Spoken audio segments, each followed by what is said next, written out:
Istri Menteri Agama. Oh, Masya Allah. Asmanya Pak Bu Hasan.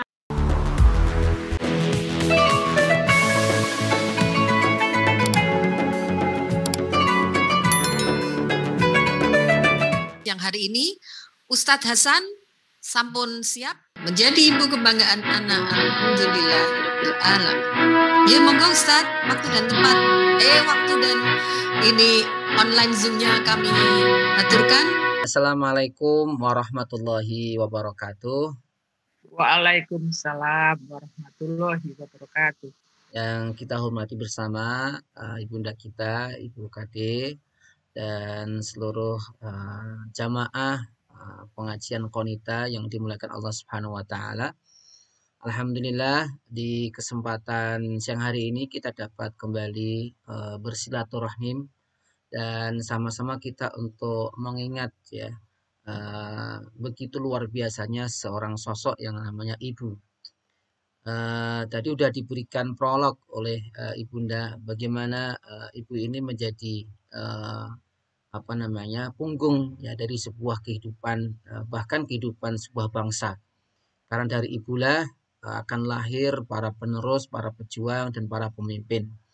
Karena itu ya Islam ya menjadi agama yang menjadikan seorang ibu sebagai poros ya dalam bagaimana kita bisa menghormatinya, memuliakannya. Dan insya Allah nanti kita akan bahas ya bagaimana seorang ibu ini memang layak ya untuk menjadi kebanggaan anaknya. Dalam Al-Quran, ibu-ibu yang dirahmati Allah SWT ya sangat jelas sekali ya. Istilah dalam Al-Quran ini menggunakan kata walidaini. Walidaini itu artinya adalah kedua orang tua. Jadi memang sebenarnya penghormatan kepada kedua orang tua ini ya orang tua, ayah dan ibu tidak bisa dipisahkan ya, karena masing-masing memiliki kedudukan dan memiliki peran yang sangat luar biasa dalam melahirkan sebuah generasi ya, walaupun memang kedudukan seorang ibu ini ya 1:3 ya daripada seorang laki-laki atau ayah. Namun sejatinya keduanya ini tidak bisa dipisahkan. Karenanya Al-Quran menegaskan ya ibu-ibu ya a'udzubillahi minasyaitonirrajim wa wassaynal insana biwalidayhi ya. Jadi tetap disebut ya Allah Subhanahu wa taala memerintahkan berbuat kebaikan, berbakti kepada kedua orang tua, ibu dan ayahnya. Ya walaupun setelah ayat ini terlihat sekali bagaimana kemuliaan seorang ibu yang tidak dimiliki oleh seorang ayah. Ya, tapi konsepnya tadi ya, konsepnya yang harus kita pahami adalah kedua orang tua kita ini wajib kita berbuat baik keduanya, tanpa kita harus membedakannya. Tetapi jika dilihat kemuliaannya, tentu ya Al-Quran sendiri memberikan gambaran, yaitu apa? Hamalathu ummuhu wahnan ala wahnin wa fisaluhu fi amaini anishkurli wali walidayka ilayyal masir. Jadi di sini ya ditegaskan bagaimana kondisi seorang ibu yang mengandung ya dalam kondisi lemah, kemudian bertambah lemah semakin membesarnya perut sang ibu ya, dan kemudian menyusui dalam waktu kurang lebih 2 tahun. Dan ini menunjukkan ya bagaimana seorang ibu memiliki peran yang begitu luar biasa. Sekalipun begitu, kedudukan orang tua ini sangat tinggi, tetapi tidaklah kemudian menggeser ya kedudukan Allah Subhanahu wa taala. Maka kalau istilah dalam Al-Qur'an ya wa in jahadaka ala an tusyrika bi ma laisa laka bi ilm fala tuti'huma. Intinya kalau kedua orang tua ini menyuruh sesuatu yang bertentangan dengan agama, maka ya kita tidak ada pilihan lain kecuali menolaknya, tentu dengan cara-cara yang ma'ruf ya, tentu dengan cara-cara yang ma'ruf. Maka kalau bahasa Al-Qur'an adalah wasahibhuma fid dunya ma'rufa. Sekalipun orang tua itu non muslim, berbeda paham, berbeda keyakinan, tetap kita diperintahkan untuk berbuat ma'ruf. Ma'ruf itu apa? Segala sesuatu yang baik, yang ia inginkan kita berikan selama itu tidak bertentangan dengan agama kita. Dan ini luar biasa Bu sekalian. Jadi hubungan orang tua ini ya hubungan abadi. Hubungan orang tua ini hubungan abadi. Tidak bisa dipisahkan dengan agama, ras, pilihan, apalagi yang sekedar pilihan politik. Tidak bisa. Maka sungguh aneh ya jika hanya perbedaan politik atau perbedaan pilihan kemudian menjadikan ya, antara anak dan orang tua ini bermasalah atau ada ketegangan, ini sungguh sesuatu yang tidak dibenarkan dalam agama. Kemudian dalam surat Al-Isra ini sangat begitu kuat sekali ya perintah Allah Subhanahu wa taala terkait bagaimana kedudukan kemuliaan kedua orang tua, terutama ibu tadi yang saya terangkan ya. Bahwa Allah sudah memutuskan itu artinya apa? Sudah tidak ada pilihan lain. Wa qada rabbuka alla ta'budu illa iyyahu wa bil walidaini ihsana. Jadi Allah sudah memutuskan bagaimana kita diperintahkan untuk menyembah Allah dan apa? Berbuat baik kepada kedua orang tua.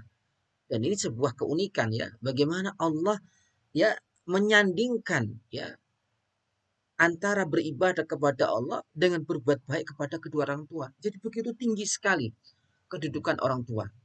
Dan Islam ya bahkan sampai mengatakan janganlah kamu sekali-kali mengatakan kata us ya.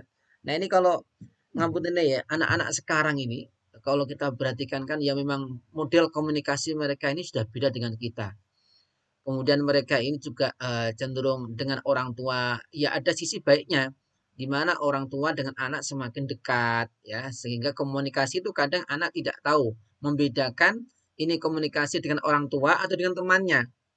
Ya, kadang kita dan mendengar anak kita manggil kita, "Hai coy, gimana kabar coy?" "Hai guys." Ya, "Hai guys." Ini sebenarnya ini kan komunikasi-komunikasi yang elegan ya. Semestinya baik. Ya, tetapi kadang karena kita tidak mendidik untuk membedakan bagaimana berkomunikasi dengan orang tua, bagaimana berkomunikasi dengan sesama. Ini kadang anak nanti tidak bisa membedakan. Karena itulah perlu ya sekalipun kita dekat dan itu bagus secara komunikasi adalah bagaimana memberikan ya teladan, memberikan contoh bagaimana cara komunikasi dengan orang tua atau dengan sesamanya. Nah, kemudian kita lihat bagaimana ibu dalam balutan as-sunnah ini. Ya. Jadi bagaimana kita lihat, ternyata ya luar biasa. Dikatakan keridhaan Allah tergantung kepada keridhaan kedua orang tua. Dan murka Allah pun terletak pada murka kedua orang tua. Maka ngapunten nggih kita, maaf kok kita ibu-ibu ya terutama ini harus lebih hati-hati. Jangan sampai kita ngomong sesuatu nanti berakibat fatal kepada anak kita sendiri. Ya, semarah-marahnya kita ya, itu kita harus bisa nahan. Karena apa yang diucapkan orang tua terutama ibu ini bisa jadi itu ada sesuatu yang Allah kabulkan. Makanya ini perlunya kita hati-hati, mewaspadai ya, jangan kita asal ngomong sehingga ini nanti malah berdampak buruk kepada anak kita sendiri. Ya. Dalam hadis lain bahkan ya ada seorang mau berjihad. Bayangkan ibunda ya, jihad tuh ya, sesuatu yang sangat begitu tinggi dalam Islam. Tapi ketika Rasulullah menanya orang tersebut, apakah kamu masih punya orang tua? Ya, orang ini menjawab, ya Rasulullah masih ada. Maka Rasulullah menegaskan, jihad kamu adalah kepada orang tua kamu. Jadi kalau kita ngerumatin, ya menjaga ya orang tua, dan itu memang berat. Ya, berat luar biasa. Makanya kenapa dikatakan berjihad? Ya, jihad ini lebih berat. Tapi ternyata kalau kita masih punya kedua orang tua, maka kewajiban kita adalah ke orang tua kita lebih dahulu. Ya. Dalam satu hadis lain juga ada seseorang bertanya, ya Rasulullah, siapa sih yang paling berhak untuk mendapatkan kebaikan dariku, pelayanan dariku? Maka Rasulullah menjawab sampai 3 kali, ibumu, ibumu, ibumu, baru ayahmu. Kemudian orang yang paling dekat. Jadi artinya apa?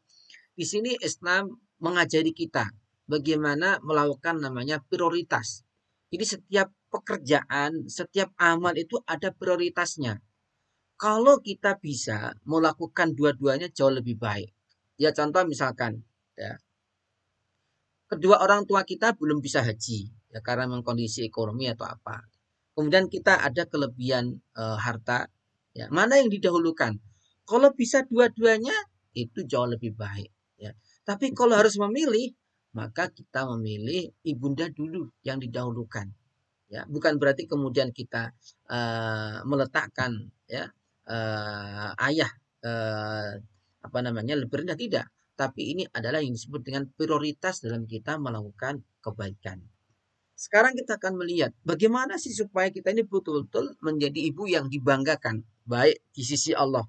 Kalau tadi semua itu kan ya di sisi Allah. Jadi Allah sekalipun anak manusia ini tidak memuliakan ibunya, Allah tetap memuliakan. Ini luar biasa Bunda. Jadi sering saya katakan ya, jangan terlalu banyak mengharap anak kita, ya. Jangan. Nanti kita malah yang kecewa. Ya. Tetapi kita menyiapkan diri kita, mengusahakan diri kita. Karena pada sejatinya kemuliaan kita itu melekat, given dari Allah Subhanahu wa taala, tidak bisa diganggu oleh siapapun. Kita sebagai orang tua itu memiliki kemuliaan yang Allah berikan yang tadi sudah kita sampaikan sebelumnya. Nah,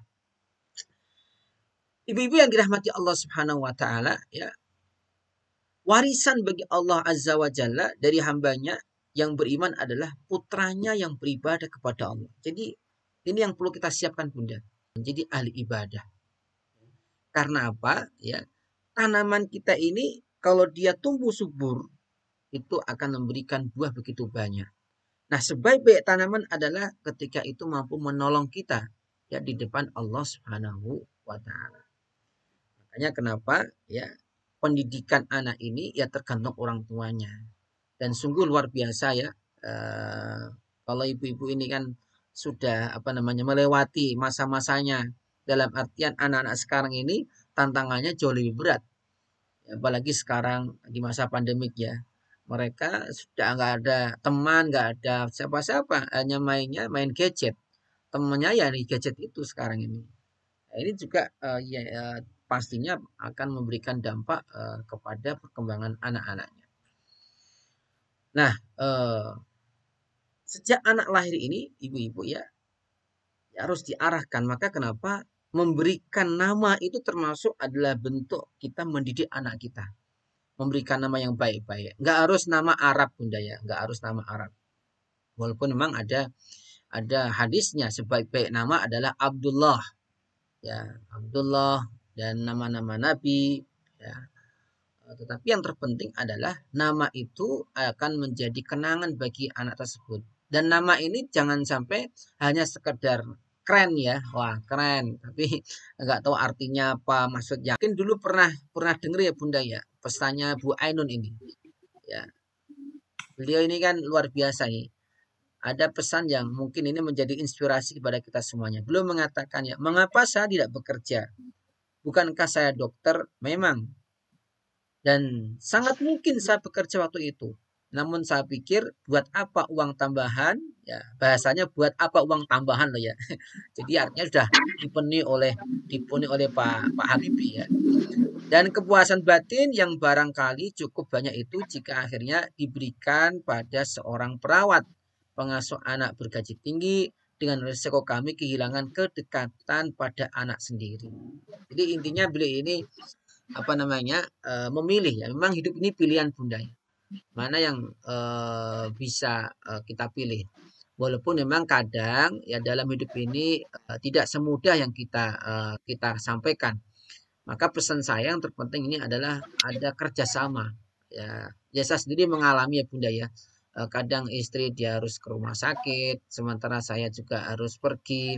Ya sudah, kadang kita bagaimana mensiasatinya ya agar anak ini tetap mendapatkan bimbingan yang terbaik. Maka yang terpenting itu adalah kualitas ya. Kualitas bagaimana kita ini bertemu pada anak.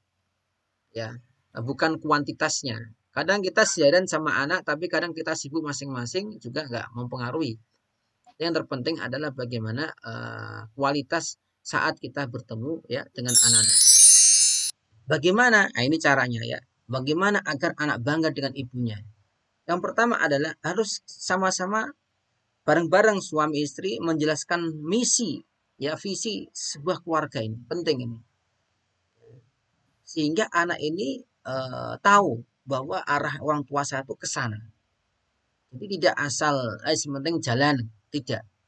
Jadi bagaimana orang tua sama suami dan anak ini tahu ini keluarga mau kemana sebenarnya ini. Yang kedua adalah membiasakan diskusi. Nah, ini Bunda ya. Anak diajak ya supaya mereka memberikan masukan ya, agar apa? Terbiasa, terbentuk bagaimana ikatan keluarga itu semakin terbuka. Kemudian ya melibatkan dan menempatkan setiap anggota pada peranannya. Jadi sudah mulai dilatih bagaimana setiap anak kan memiliki potensi masing-masing ya, memiliki kelebihan masing-masing. Tentu tidak bisa untuk disamaratakan. Dan yang terpenting juga adalah membekali pendidikan agama yang kuat, akhlak yang baik ya, sehingga betul-betul nanti kelak anak ini akan tumbuh menjadi anak soleh dan solehah. Ini juga yang perlu ditanamkan ya mulai kecil ya supaya nanti terwujud ya. Bangsa kita ini kan ya kita berharap nanti tahun berapa itu 2040 berapa itu akan menjadi masa keemasan, dan ini menjadi tantangan kita sebenarnya itu ya. Dan yang paling terpenting itu adalah bagaimana mampu menanam dalam diri anak itu kebanggaan menjadi seorang Indonesia.